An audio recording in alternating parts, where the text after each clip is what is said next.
Welcome, everyone. I am Jay Gill, a compounding pharmacist at the Compounding Center in Leesburg, Virginia.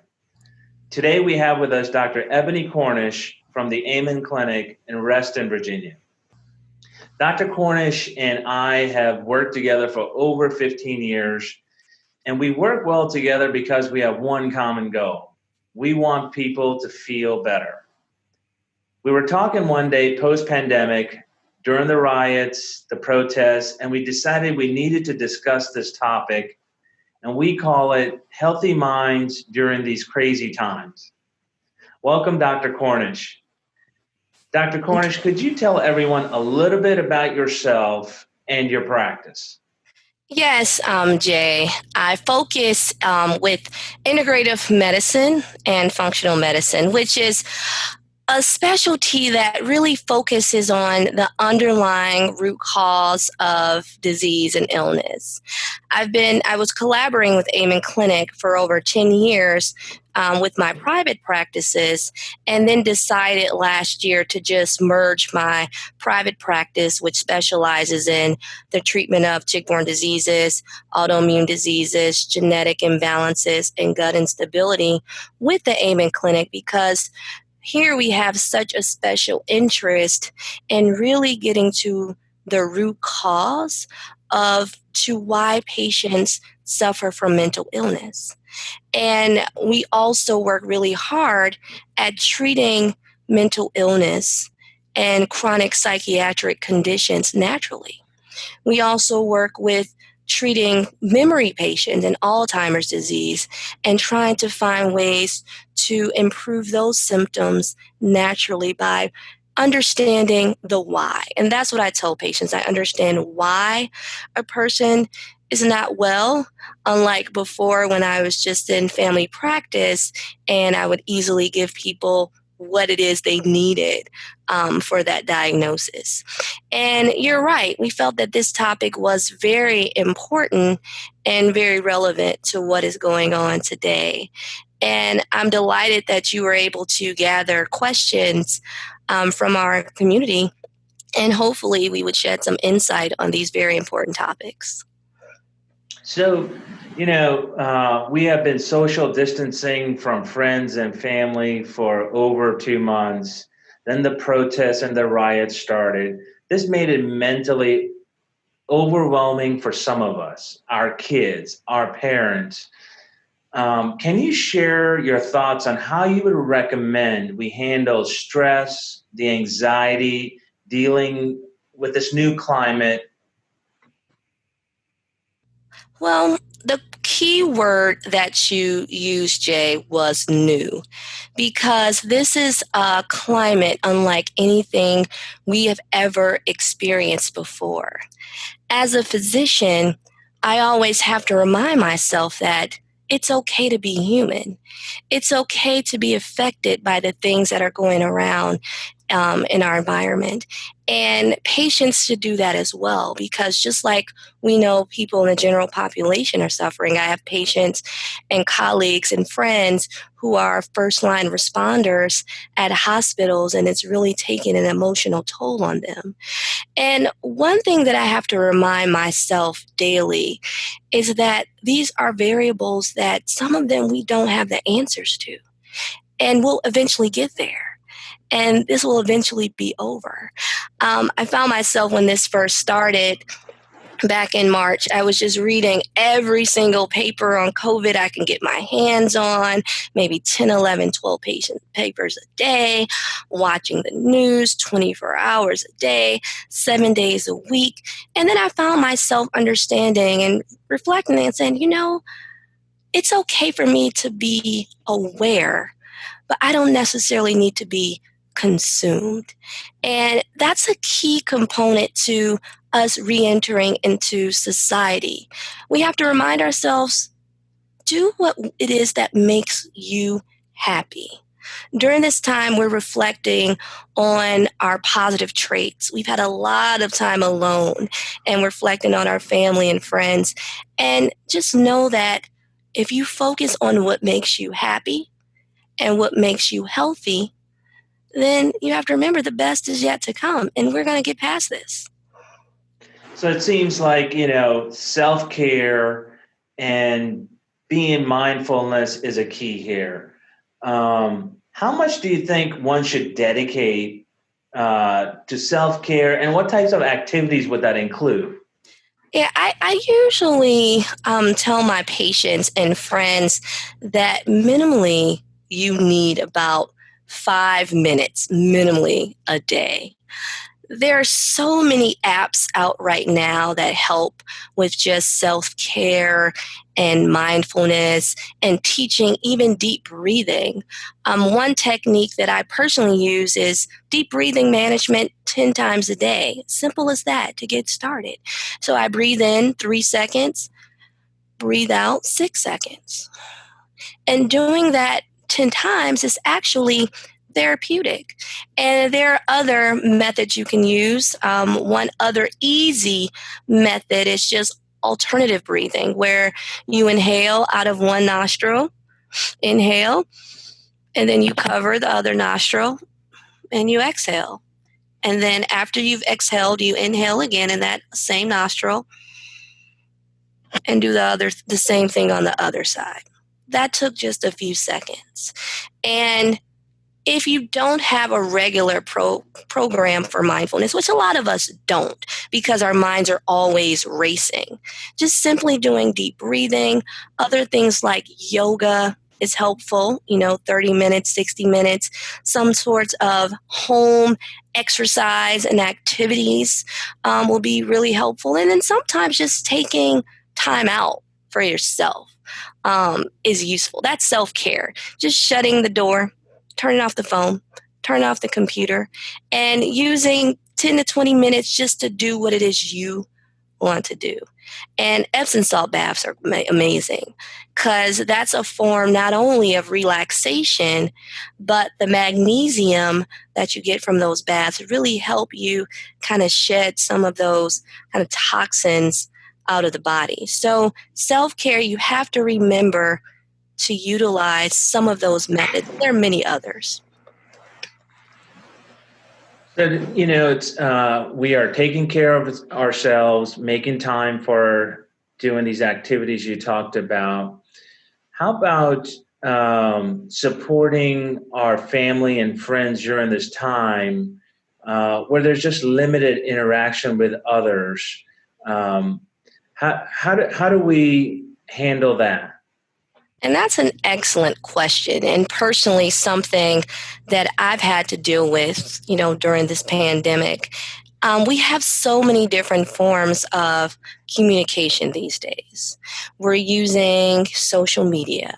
We're using Zoom group visits. We're using group chats. All of those things are important and can help you kind of get those new relationships or reignite those old ones with people you love. I found myself during this pandemic catching up with friends that I may have not spoken with in 10 years or so. And it was amazing because we had more time to just enjoy each other's company, even though it might have been visual or over the telephone, digital. Especially if you're dealing with elder care, because that's a common thing that I hear a lot, and one personally that I deal with. Just those daily calls can make a huge difference and have a significant impact. The other day, Jay, I received a handwritten letter from a friend who I haven't received handwritten letters in years. And that just kind of brightened my day because it showed me that little bit of, that gift, that token appreciation. Yeah. It made a whole world of difference on that day. So just doing those easy, simple tasks for loved ones and reconnecting with friends via all the different forms of media we have right now, and even letter writing can make a difference, can really make a difference. So, going back to self-care, one of the things, getting enough sleep is important. And could you share with us, like, how important is it to get sleep, and what could someone do, perhaps naturally, to help fall asleep or improve their quality of sleep? So this is something I stress with my patients and my friends, just the importance of having good sleep hygiene. I'm trying as much as possible to go to bed at the same time every night, trying not to sleep in front of those devices, the television, the Wi-Fi, the cell phone, putting that on airplane mode, because some of those things are just constantly stimulating you. Because when you sleep, the body heals. How many times have you said, "Oh, I feel so good. I got a great night's sleep last night"? I mean, it really affects your well being and how you engage with others. I was so happy when my triplets learned how to sleep all night. That was like the best time of my life. And I was like, yes, but I found myself with those intermittent, episodes of being awake with three babies. I was like Yeah. always tired throughout the day. And even if you have health conditions, because I treat a lot of patients who may say, "Oh, I have a terrible night's sleep." And my next question may be, "Well, do you snore?" Or, and that could be a sign of things like sleep apnea, which needs to be further evaluated by a sleep doctor. Or are there things like your legs moving or you're in chronic pain? Some of those medical conditions that can kind of keep us up at night. So you really want to make sure there's not something medically causing you to have fractured, non restorative sleep. And so, besides sleep hygiene and kind of making those other lifestyle changes, there are supplements that people can use that are helpful, like melatonin, L-theanine, magnesium calm. But with any supplements, I always tell patients, make sure you discuss it with your physician first. That's very important. But there are great nutraceuticals out there just to help you get that good night's sleep, which is what we need to heal our bodies. Very much agree with that. Discuss it with your healthcare practitioner first. So now we're taking care of ourselves. We're keeping up with family and friends. How do I know if I'm depressed or just impacted, or my mood is impacted by this current climate? I mean, what are those signs and symptoms should one sort of look out for? And that's a great question. Um, Depression itself is biological. So that means it affects the body, and you start having things like chronic fatigue or lack of desire for things that made you happy, constantly thinking negative thoughts, low appetite. Those are also some really important signs. And just some of those things, you just can't shake it off. And then I find when you're just dealing with the current climate, which is naturally, you can be angry, you can be sad, but you're usually able to control those emotions and those feelings. Unlike depression and other neuropsychiatric symptoms or psychiatric symptoms, it's really things you can't shake. They're out of your control and they're having an impact on your overall well being and other possible health conditions. So that's really the difference. It's okay for you to have a negative feeling or be sad or upset about things that are bothering you currently with the current climate we're living in.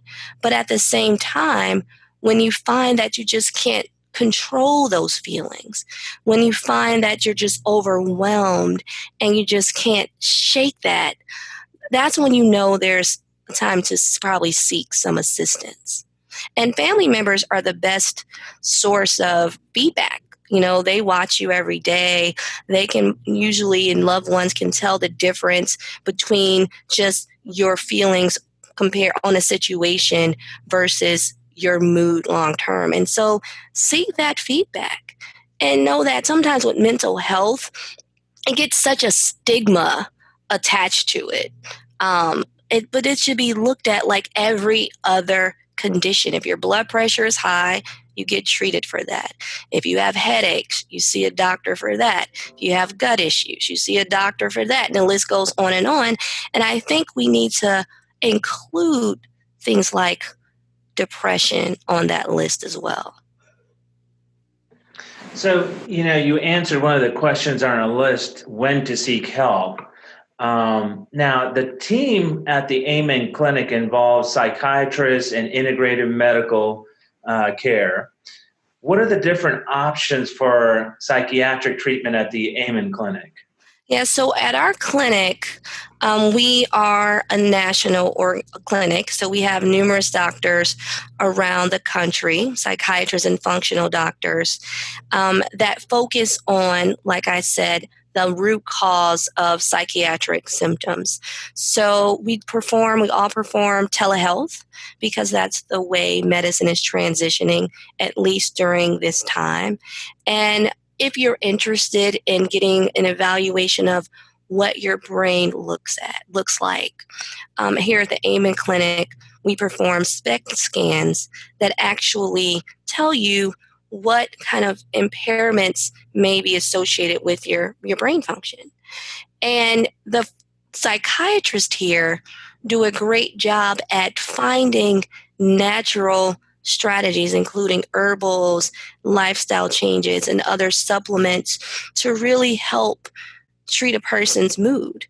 And when you treat with the functional medicine doctor, you kind of then get that, like I said earlier, understanding of root causes. So we test for chronic infections that affect the brain and affect the mood, toxins like mold that affect the mood, hormone imbalances that definitely have a negative impact on your mood. So we dig deeper into the root causes. So I tell you, this new normal is stressful. And as you mentioned, stress plays an important role on our mental health. How does stress affect other health conditions? Could you talk a little bit about that? Yeah, that's a very, very important question because people don't realize that when you're stressed, and let's talk just first about anxiety. Sometimes anxiety can feel like a heart attack. You can have panic attacks. You can have chest pain and sweating and difficulty breathing because of that disorder. And it can interrupt your ability to function. It also stimulates what we call sympathetic nerve, which is kind of our fight and flight response. We're always on edge. And then you have an increase in what you call cortisol. And cortisol is the hormone that gives you energy. That's the adrenals. That's a key hormone that stimulates the production of other hormones as well. But when our body is stressed, one, because we're not sleeping, or our mood is interrupted, or we're feeling anxious, then that cortisol goes up. And there's something I like to call the cortisol steal. It's something we learn in functional medicine, is that when that cortisol shoots up because your body is panicked or stressed, then you're going to steal the energy from producing other hormones and doing other things that make you better, because your body is so focused on producing that cortisol. So it may lead to other things like hypothyroidism or sex hormone imbalances and just overall fatigue. And even when you have that cortisol level that's stimulated, it can even worsen depression and anxiety.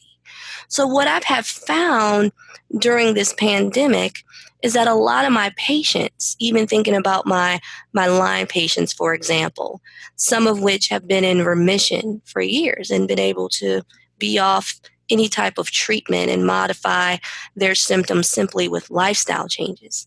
I found a lot of patients returning and reporting those old symptoms resurfacing. And that's because of that cortisol effect. Chronic disease in general can flare up when your body is under stress. We know that stress kills, right? Stress is the common cause for some of the most common conditions we have out there, like heart disease. That's a contributing factor. Stresses, strokes, and also hormone imbalances. So when you think about that, and put it in perspective, it makes sense as to why people who may be suffering from conditions that at one point were in remission, they may have more symptoms now. They may have higher blood pressure, higher heart rate, more symptoms of chronic infections and other illnesses because of that cortisol response and that stress response. So it seems like I just want to summarize a little bit here that we really need to reduce our stress. We need to get a restful night of sleep, a restorative sleep. We need to take time to take care of ourselves by doing, the yoga and the breathing techniques. And then if we still can't shake those negative feelings off, we need to seek help such as a practitioner like you who's integrative functional medicine physician that's going to look at everything. Now, one of the things that you and I have been talking about, and perhaps it would be a continuation to this discussion, is detoxification. Can you expand a little bit on what a detox program is? And that's a great term that we always hear, detox, fasting, and it's thrown around so loosely. I first want to focus on the mental detox because right now a lot of us can use it. If we constantly find ourselves kind of stimulated by social media or negative stories, then that's going to impact our well-being. So take time away from kind of some of those external stimuli. Focus on things that bring you joy and happiness. I mean, for example, it could be as simple as I have a good friend of mine who I know once a week always sends cute puppy pictures via email. I mean, they are adorable. And I know I'm going to open that message every week because I know I'm going to smile. And she also can send cute baby pictures that she got online. That's a way of helping her friends de-stress. And when I'm reading things, I try to focus at times on things that I know will kind of make me happy. But you still need to stay aware of what's going on around you, but you need to have time to detoxify your mind and understand that it's your decision.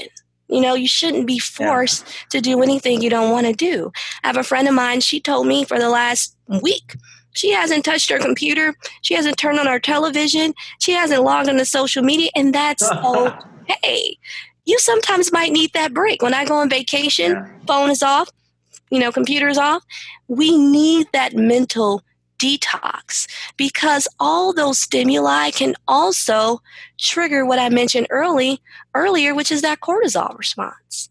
And then when it comes to doing a body detox, we can do easy things. And I'm just going to give some easy examples because that's what I like to do. Make it practical. Things like green smoothies, or if you go to an integrative doctor, they may have detoxification infusions. I know that's something we offer at our clinic. Epsom salt baths, like I mentioned earlier, drinking water, simple things that just help you clean out a lot of the toxins that have been stored in our body because we're all toxic. Everything we breathe, we touch, we smell is going to be some sort of toxin. May that be mold or metals or pesticides.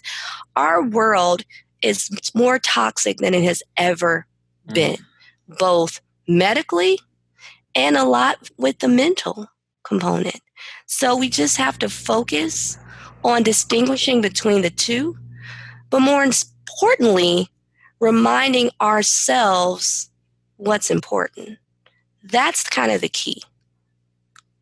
Well, this particular episode or webinar was more about brain detoxification, and we're going to save the whole body detoxification program for the next upcoming one. So everyone, please keep an eye out for our next episode. I want to thank everyone for joining us. And Dr. Cornish, what is the best way for someone to reach you? Yes, so the phone number for the Amen Clinic is 703 880-4000. That's where I work. And then www.amenclinics.com is our website. That's usually the best form of communication that you should use if you're interested. I can also be found, online. We have other webinars and interviews that I've done with the Amen Clinics and other places. So you can find me on YouTube as well. And I can be reached via email at j@compoundingcenter.com. And if you have any comments or questions, feel free to reach out to me. Thank you once again. Thank you. Thank you.